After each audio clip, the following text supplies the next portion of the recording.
Meus irmãos, que pregação foi essa de um Marcos Feliciano nos Gideões, agora em 2025?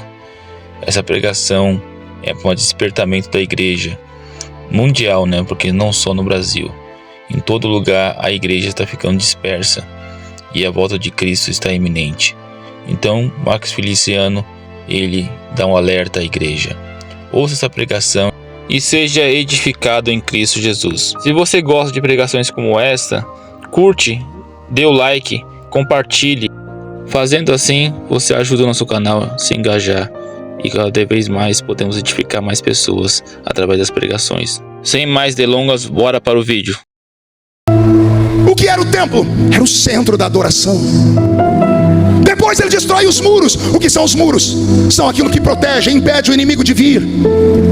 Só que a Bíblia Sagrada diz em Apocalipse que os muros são fechados com 12 portas. E as portas foram queimadas. E olha que interessante. Olha o que eu encontrei. Jerusalém tinha 12 portas. A porta das ovelhas, a porta do peixe, a porta velha, a porta do vale, a porta do monturo, a porta da fonte, a porta das águas, a porta dos cavalos, a porta oriental, a porta da inspeção, e a porta frutífera e a porta da guarda. 12 portas, cada uma delas apontando para algo profético. Veja só, o que era a porta das ovelhas? Ela ficava perto do templo. Era por ali que levavam os sacrifícios. Quando Jerusalém foi tomada, queimaram a porta das ovelhas, e a primeira coisa que fizeram foi tirar o sacrifício do povo. E o povo sem sacrifício não conseguia mais agradar a Deus, pastor Gilmar. E como não agradam mais a Deus, Deus fechou o coração para eles. A porta do peixe. Peixe fala de águas, de evangelismo. Peixe é um dos símbolos do cristianismo. Quando se queima a porta dos peixes, Jerusalém não tem mais o alimento que vem do mar. A igreja, quando se fecha essa porta, não consegue mais evangelizar nem trabalhar. A porta velha, essa aqui é forte, porque ela fala dos marcos antigos, das coisas de antigamente, daquilo que nos faziam tremer e temer, e que hoje já não mexe com mais ninguém. Por exemplo, quando um pastor vinha falar com a gente anos atrás, a gente dizia sim senhor, e abaixava a cabeça. Hoje a gente chama o pastor de o cara. A gente mede ele por qualquer coisa. Havia santidade dentro do culto. A gente ficava esperando o momento que a profecia seria dada. Eu estava pregando em uma igreja dia desses, o Roberto estava comigo com um ponto de ouvido, e a banda que estava tocando com ele não percebeu que não desligaram o ponto de ouvido, e eles ficaram falando, eu pregando e eles debochando, um dizendo, se eu vou ali agora cair endemoniado, você vai lá e me expulsa. Durante o culto, as pessoas brincando de culto, as pessoas debochando de quem prega, debochando de quem canta. Isso aqui não é uma casa de espetáculo, e lá onde você está também não é. Aqui não é um lugar onde você aplaude quando gosta e vai quando não gosta. Isso aqui não é um comício político. Aqui não é a casa da mãe Joana. Aqui ainda é a casa do eterno Deus de Israel. Se é a casa do eterno Deus de Israel, temos que ter mais compromisso. A porta do vale, o que é a porta do vale? É a porta do choro, do sofrimento, da humilhação. Não há mais humildade. As pessoas entram dentro da igreja com o nariz empinado e continuam assim. Não querem ser repreendidas, não querem ser ensinadas. E ainda avisa o pastor, se pegar pesado eu vou para a igreja ali do lado. E se o pastor do lado pegar pesado eu vou para a igreja do outro lado. E daqui a pouco a pessoa vai e abre uma igreja para ela, porque no Brasil é mais fácil abrir igreja do que abrir boteco. A porta do monturo, ai meu Deus, era a porta por onde Israel tirava o lixo e jogava no vale de Rinom. Quando queimam a igreja, quando o céu começa a se fechar sobre nós, o lixo não sai mais e fica entulhado no nosso meio. E aí alguém pergunta, por que não tem cura? Porque o Espírito Santo não desce. O Espírito Santo vai descer num lugar onde tudo está podre. O Espírito Santo vai conseguir descer num lugar onde as pessoas não têm mais pureza nem santidade. Você pode não acreditar no que eu estou falando, mas isso está acontecendo. Ninguém mais dá satisfação a nada e a ninguém. As pessoas se tornaram donas do seu próprio nariz. Sendo donas do seu próprio nariz, levam a vida, lá vão ter. Não querem o Cristo da cruz, querem só a bênção que vem dele. Quando alguém começa a apertar um pouquinho, a pessoa espana, vai para cá, vai para lá, aí se desvia, aí fala que é desigrejado, e aí passa a perseguir a igreja. Pessoas que não foram curadas na sua alma. Nesta noite eu profetizo um avivamento, eu profetizo uma restauração. A porta da fonte fala sobre a renovação do Espírito Santo. A porta dos cavalos fala sobre batalha espiritual, porque os cavalos é que levavam eles para a guerra. A porta oriental era a porta por onde o Messias haveria de entrar, e todas as outras portas. Quando Jerusalém foi sitiada, primeiro destruíram o templo, a adoração. Depois destruíram o muro, aquilo que cercava, que protegia. E depois destruíram as portas. Olha aqui, diga templo, muro, portões. De novo, esses três: templo, muros e portões. Nossas igrejas estão desguarnecidas. Primeiro, porque a nossa adoração está minguada. O templo fala de adoração. As muralhas falam dos ensinamentos bíblicos. Ensinamento profundo. Não, vem aqui que você vai receber, vai ganhar, você vai chegar lá, você vai dar certo. Não aquela pregação onde alguém olha para você e diz assim: ô lindinho, fofinha, coisa fofa. Altar não é picadeiro.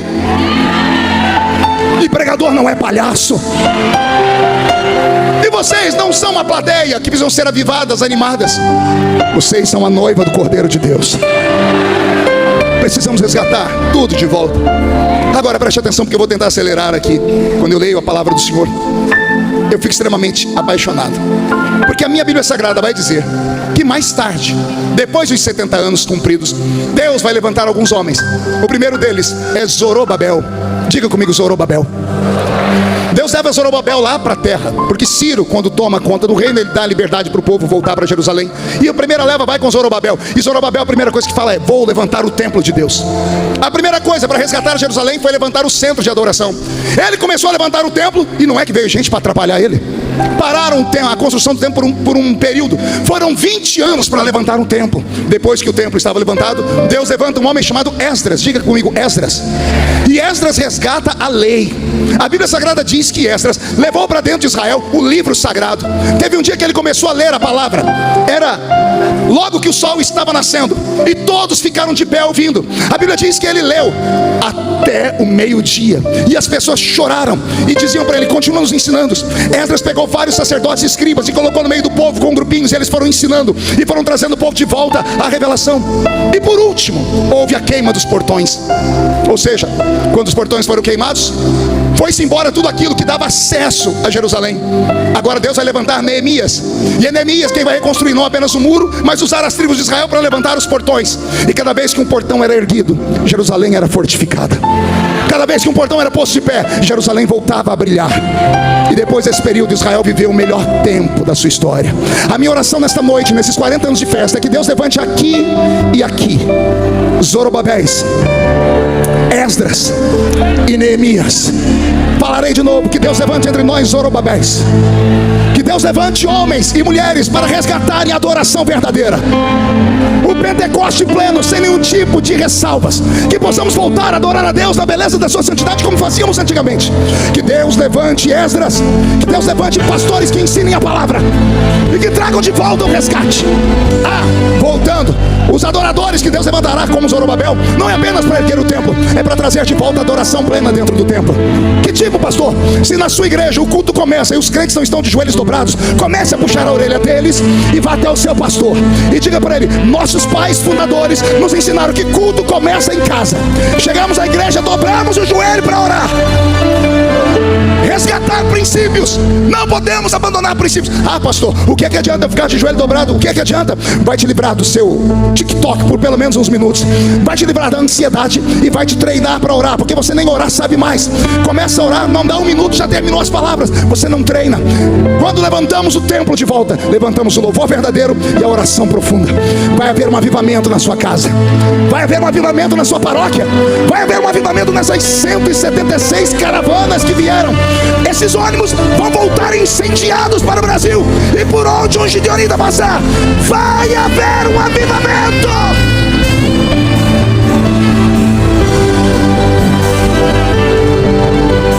Já estou terminando. Deus levantará outros Esdras, homens que pegarão a palavra e lerão ela na íntegra, e interpretarão ela como tem que ser interpretada, jogando na lata do lixo esse espírito maligno dos dias em que estamos vivendo, que a ciência e a filosofia insistem em dizer que é um tempo de pensar.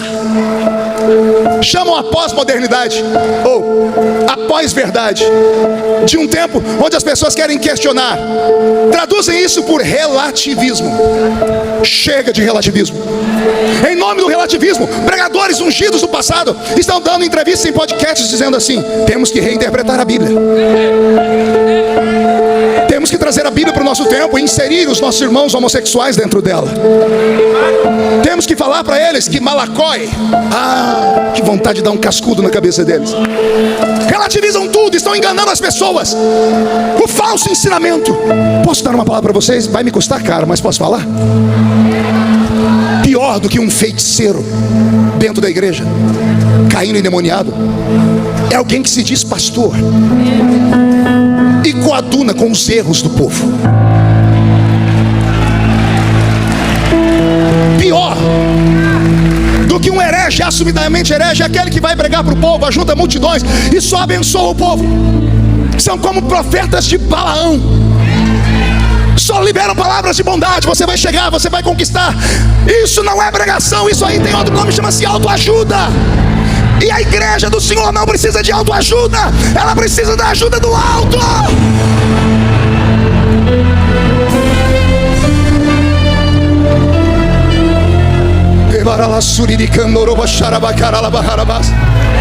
Precisamos resgatar o que estamos perdendo. Pastores, ensinem na sua igreja a proteger as famílias. Nossas famílias estão sob ataque. Temos a família tradicional, que é muito mais que tradicional. Ela é a família primeira. Ela é a família ancestral. É a célula máter da sociedade. Um homem, uma mulher e os filhos que advêm dela. Ah, pastor Marco, mas e as outras famílias? Existem, eu não fecho os olhos. Mas são chamadas de arranjos. Arranjo familiar. O que é um arranjo? É uma coisa que você vai adaptando. Nós não podemos fazer da exceção uma regra. É o contrário, é da regra para a exceção. Não somos nós nos adaptarmos àquilo, são eles que têm que se adaptar a nós. Mas a nossa falência, a falência da nossa fé, a nossa covardia, o nosso medo de irmos presos, a vontade de andarmos de bem com todo mundo, agradar gregos e troianos, nos levaram a esse ponto de convergência que não tem mais como voltar. Daí, olha o que acontece hoje com as pessoas. Entram dentro da sua casa e tomam a guarda do seu filho. Para isso, não é preciso fazer muita coisa. Basta você provocar angústia na sua criança. E a sua criança estiver lá na escola. Esse dia desse eu fui buscar a Aurora na escolinha dela, minha neta. E lá estava a Aurora. A Aurora estava lá. E a tia, a professora veio em mim e falou: ô pastor, a Aurora não está bem. Eu disse: o que foi? Ela está quietinha num canto. O senhor sabe se aconteceu alguma coisa com ela? Muito obrigado. O senhor sabe se aconteceu alguma coisa com ela em casa? Eu falei: por quê? Não, porque a gente tem que saber tudo.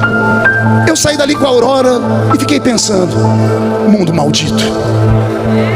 Quando votaram lá em Brasília a lei da palmada, alguém lembra?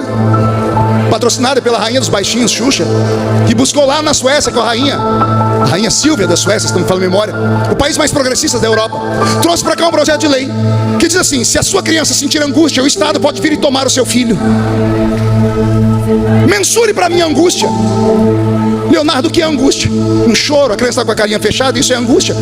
O Estado pode vir e tomar o seu filho. Por que chegamos nesse ponto? Fraquejamos, fracassamos, fizemos aliança com Satanás, fechamos os olhos, fechamos a boca. Quando deveríamos protestar, falamos: não, a igreja é diferente, a igreja não tem que se misturar com nada. Não tem. Não, mas a política é desgraça. Desgraça o quê? A política não é um problema. O problema é quem você manda para a política. A política não é um problema, o problema é o caráter de quem está lá. Você viu aqui vários deputados, pergunte se algum deles apostataram da fé. Eu estou lá há 16 anos, prego todos os anos aqui nos Gideões, nunca faltou óleo sobre a minha cabeça. Me faltaram amigos, muitas vezes por causa de perseguição, porque o povo não entende. Tudo que compra na internet ou na televisão acha que é verdadeiro. Não sabe da luta que nós passamos. Mas a perseverança e a força de vontade me fez permanecer até aqui e mostrar para vocês que é possível ser político e continuar cheio do Espírito Santo. E não faltaram pancadas. Então a política não é um problema. O problema está em nós, na nossa fraqueza. A Europa, vai me custar caro de novo. A Europa está sendo islamizada, pastor. A Inglaterra, país de John Wesley, o maior dos avivalistas, o pai do avivamento, tem das suas 10 maiores cidades, a começar por Londres, prefeitos muçulmanos. A Inglaterra de John Wesley, de Charles Finney, de Spurgeon, os maiores pregadores que nós aprendemos nos seminários, está islamizada. Você vai na França, em certo horário do dia, a França para, não importa se é no meio da rua. Está aqui o pastor Sérgio que sabe disso. Eles tiram das sacolas um tapete, dobram o joelho onde estiver e começam a orar. Eu estava aqui no aeroporto de Guarulhos dia desses. Deu a hora da oração deles. Eles não importa quem está perto, eles não têm vergonha da fé deles. Eu olhei aqueles homens ajoelhados dentro do aeroporto e falei: meu Deus, isso aqui é fé. Agora detalhe, pergunte se alguém debocha deles. Vai debochar debochar de um muçulmano, vai. Tenta, só tenta. Lá na França, o jornal Charles Hebdo foi explodido por uma bomba, porque colocaram uma charge, uma figurinha com a cara do profeta Maomé, do jeito que eles não gostaram. Eles não aceitam que ninguém toque na fé deles. E nós cristãos, estamos vendo o nosso irmão apanhando ali, não deixa, não é da minha igreja. Tem outro, não, eu não conheço. Somos um povo dividido. Você já parou para pensar que nós somos, segundo o IBGE, o ano que vem 36% da nação, 36% de 200 milhões, quase 80 milhões de crentes. Quantos crentes? O último presidente da república foi eleito com quantos votos, você lembra? 57. Nós temos 80 milhões. Vou falar de novo. O último presidente foi eleito com 57 milhões. Nós somos 80 milhões. Não está entendendo, né? Você não entende porque o jornal bate em nós. Porque tudo com crente vai parar na primeira página do jornal. Eles entenderam o que você ainda não entendeu.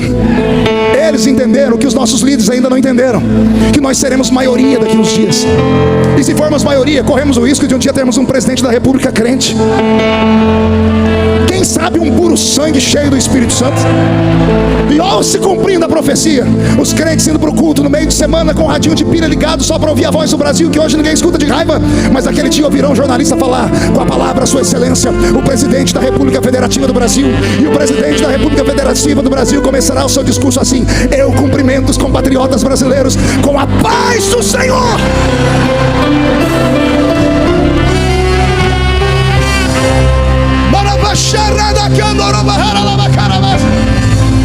Escuta a igreja brasileira. Somos a resposta para o mundo. Seremos os últimos missionários antes que o anticristo desponte. O mundo inteiro ama brasileiro, quer seja pela comida, quer seja pelo futebol, quer seja pela música. Onde o brasileiro chega, ele é aplaudido e abraçado. E eu tenho uma resposta profética para isso. Pergunte por quê. Só falo se todo mundo perguntar. Porque aqui, nessas veias não corre o sangue de uma única nação. Você vai na Inglaterra, põe 200 ingleses num lugar, você vê todo mundo loiro do olho azul. Você vai nos países nórdicos, a mesma coisa. Vai no continente africano, são todos negros. Vai no continente asiático, você vê os japoneses, os coreanos, todos eles são puros. Você olha para o brasileiro, dá uma olhadinha aí do seu lado. Um é amarelo, um é branco, um é vermelho. Todas as nações do mundo passam pelo sangue do brasileiro. Nós somos a esperança do mundo. Eu não estou pregando só para um povo que veio aqui porque não tinha para onde ir. Eu estou pregando para a geração do avivamento que levará o evangelho aos quadrantes da terra. Só quem crê nisso, por favor, dê um grito para acordar Camboriú.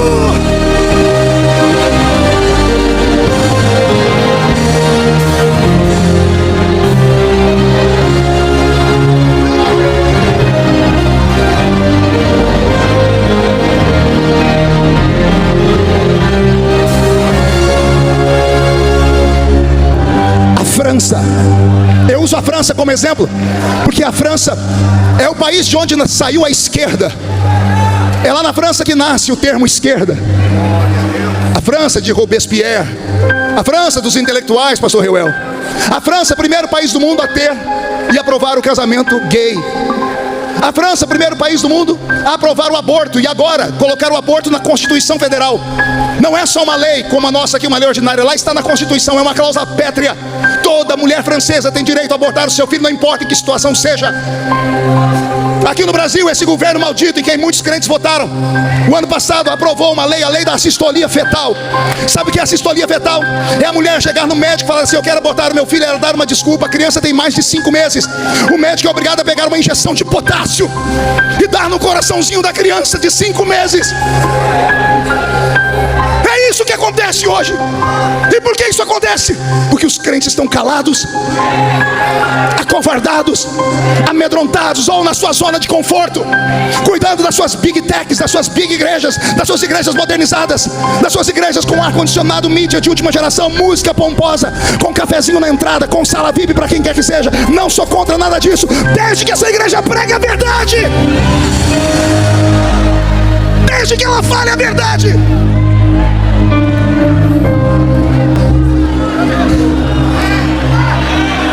França, que apoiou o feminismo. E eu não sou contra o feminismo, eu sou contra feministas, feminazes, mulheres que querem impor de cima para baixo as suas condições sobre nós. Essa França, olha o que aconteceu com ela. Aprovou a morte das crianças, aborto. Aprovou o casamento de pessoas do mesmo sexo. Pessoas do mesmo sexo não geram filhos. Estimula a mulher a buscar todos os seus sonhos. A mulher deve buscar todos os seus sonhos. Todavia, a maioria delas não querem mais ter filhos. Aí você tem uma nação onde a mulher, em busca do seu protagonismo, ela abre mão de algumas coisas, porque não dá para ter tudo ao mesmo tempo. Não casam. A França é o país que tem as maiores aberrações do mundo. Eles deixam toda a fortuna que tem para pets. E é bonito ver um petzinho bem cuidado. Eu amo cachorrinhos. Mas eles deixam fortunas, porque não tem filhos para quem deixar. Vai marcando aí. Não tem filhos. Casam pessoas do mesmo sexo. Não tem filhos. E os que engravidam, autorizam matar. Resultado, não tem filhos. E qual é o maior produto de um país? Não é o que sai da terra, é quem cuida da terra. O maior produto do país é o seu filho. O maior produto da França é o francês. O maior produto do Brasil é o brasileiro. Mas a França não tem filhos. E aí eles olham para frente e dizem assim: quem é que vai trabalhar? Aí eles abrem as fronteiras e vamos trazer mão de obra barata. Vem de onde? Oriente Médio. Aí do Oriente Médio vem as famílias muçulmanas. Famílias extremamente enraizadas na sua religião, que não abrem mão dela por nada, que morrem por ela, que matam por ela. Aí vem um casal de muçulmanos que tem no mínimo 8 filhos. Alguns chegam a ter 15, 16 filhos. Coloque 30 anos, 1 milhão de muçulmanos tendo 15, 18 filhos, e os franceses tendo 1 a cada 3 casais. Qual é o resultado? Não precisa se ganhar almas para o Islã. Eles estão povoando.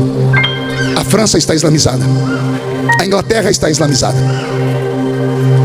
Portugal é o único país da Europa que cresce no movimento evangélico. 4,5% dos portugueses são evangélicos. Isso porque os brasileiros estão migrando para lá.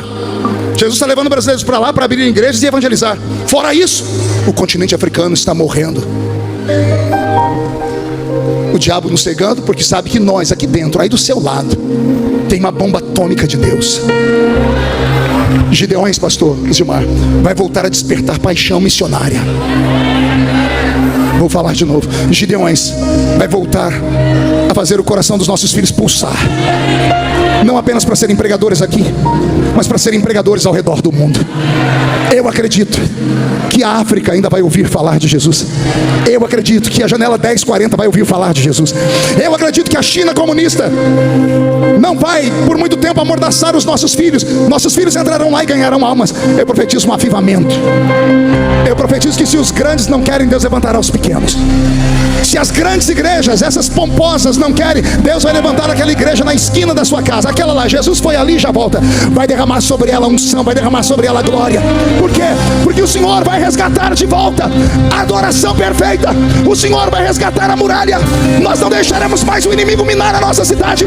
O Senhor vai restaurar as portas. Restaura, restaura, restaura, restaura, restaura, restaura, restaura.